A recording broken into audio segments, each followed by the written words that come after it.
bring to you some case of go-to-market. Like I told, like people presented me, I'm in a startup accelerator, and we are focused on traction and go-to-market startups. So our point here is to understand the steps to go to the market and do as much to startups thrive in this stage. So those cases, startups that's still doing okay. I'm not saying that they won everything because they are on the road still, but they are quite good in their market. The first message that I need to bring to you that it's not one size fits all. When you go for any content that you look for go to market, people start to bring you a lot of knowledge and a lot of things that you have to learn, but you have to understand that is one thing that you need to test. There is science and you have to work with all the science, but there is a little of art. You need to do, test, and do it again. The first example, the first startup is one startup that is called AgendaEDU. That is a solution to school manage the students' agenda, reports, communication among schools, students, and family. And it's something like a startup that we saw over here. When they start, they understood that their business were always B2B sales. So the students, the family doesn't pay for the platform because they saw that they are not able, they don't want it to pay. They understood that they needed to go outside sales. And this is what a kind of profile of the entrepreneur.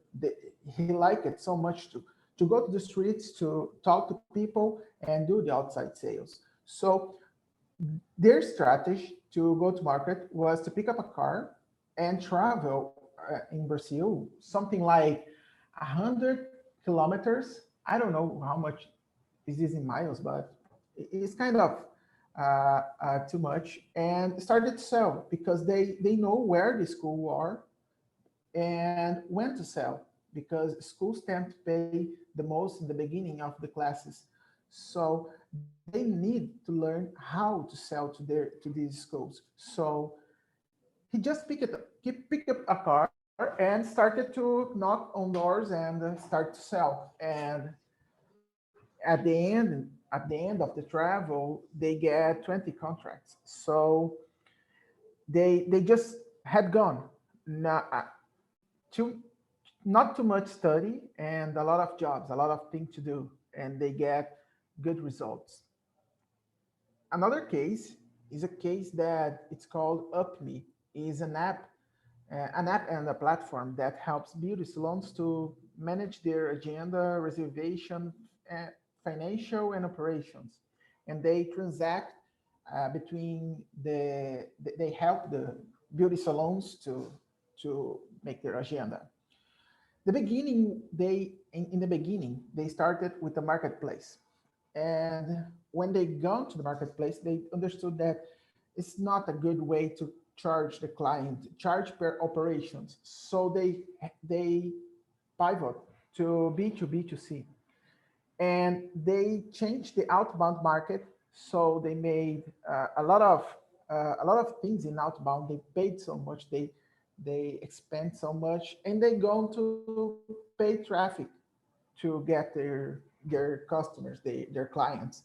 And one thing that is important is that beauty salons, they are business, but they behave as much as a consumer, as a end consumer, because a lot of beauty salons here in Brazil is built with one entrepreneur. They have just one employee or two.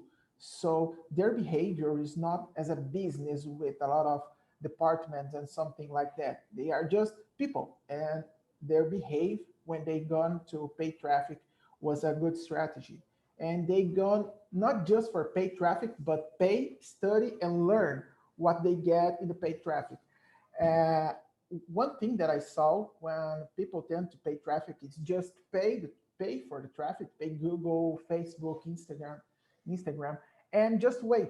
just wait for this result and just look for CPC or the another key metrics that you look in their performance, but it's not the case. You need to study the geographic indicators, the people indicators, the how much people is gonna pay and how they gonna buy your platform. And one big mistake they done is to launch in a big event. So they expend too much money going in a big event to launch their platform, to launch their business, and it's not the perfect market. It's not the time. People was not don't like it to buy the platform over there. The results was in a year, in these last years, they had gone from 100 to 3,000 operations per month.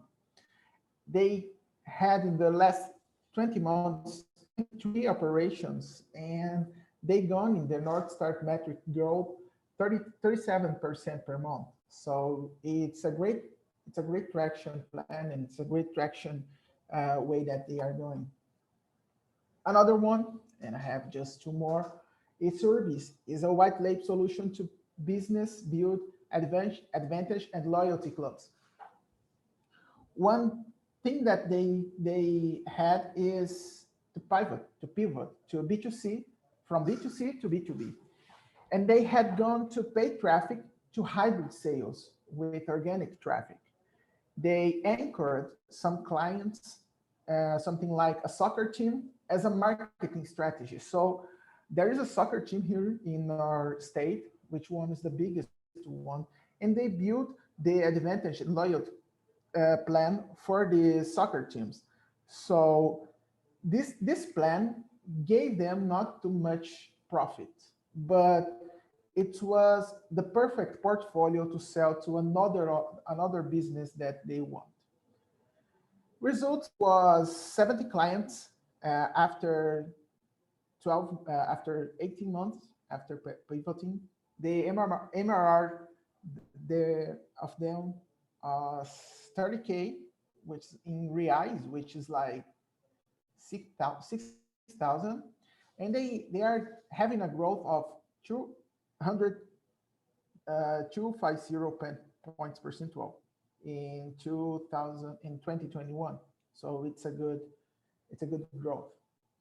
And we have another case, which is an online platform, Susco, an online platform to help thrifted clothing stores scales with an online platform. They started as a B2C and they gone to B2B2C. They had gone from the marketplace to a marketplace plus franchising. The starting plan from them was going on Instagram to validate the client needs. Even as a marketplace, the store was in the Instagram. So this was cheap and they could validate hypotheses, not expend as much money. The results was 10K in sales in the first year and 300K in sales in the second year. What is a huge growth. And they are going to the third operation. They are already in 2 states in Brazil. It's 2 far states. It's something like, I don't know, Egypt and South Africa in distance to validate that hypothesis. And they saw that it's good, it works. And there's some tips that I have, and I talked too much with the entrepreneurs here. Again, it's not one size fits all. You have some things that you can copy, and you have some things that you will learn in your startup, even if the same business, but in different places. Even in Brazil, which we have a continental country. So here, some states behave different. So our go-to-markets are different. Another thing is persona is not an ICP. Some entrepreneurs make some mistakes with that, and they say that they build a persona and they tend to say just for this client. In the beginning, you have tried to sell to everyone. You have tried to sell to everyone that you can. And in the beginning, you have to try everything: channel, clients, pricing, even when it feels wrong. So you have to test, because sometimes the thing that you thought was wrong and was not viable could be your pivot things that made you thrive as a startup. The three last ones was try, learn, and try again. The one of the most important is, if the CEO doesn't sell, who will? And this is a good provocation that we saw in a lot of startups, that where CEO is look for any CSO to sell, and this not work. CEO is the one that has to sell your company in the beginning, and you have to know how are you selling and what is going to work. And talk with who says no and question with who says yes. We tend to do the contrary. So people that tend to say no, okay, you may be not my client, but people that say yes, you have to question them and question just to know why really they build your solution. And this could be your differentiation, your point of thriving. So that's our is my tips. This is my contribution. Thank you for everyone.